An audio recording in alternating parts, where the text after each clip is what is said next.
Do you see a deflationary trend in the global economy? And if so, what is your investment advice? Well, Diane,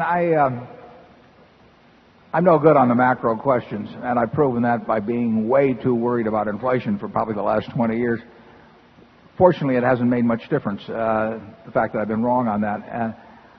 So I don't really think my judgment is any better than yours at all in terms of assessing what's going to happen to global prices over time.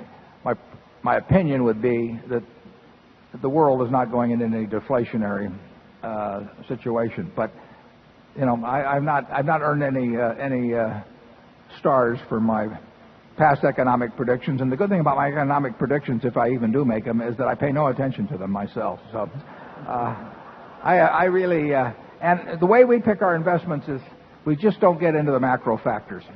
I can't recall a time when Charlie and I have looked at a business either buying it in its entirety or buying pieces of it through the stock market.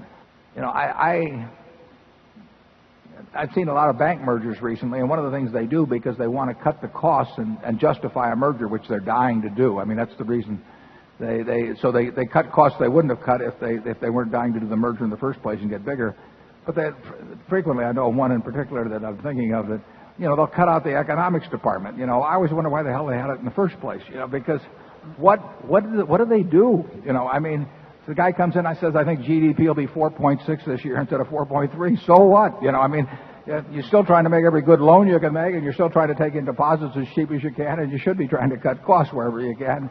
It's got nothing to do with running the business. But you know, it's fashionable. And every bank had its economist and economics department, and when a big client would come in, they take them to lunch, and it always has struck me as it's just a lot of nonsense. You know, so if we ever get a economics department at Berkshire, sell the stock short.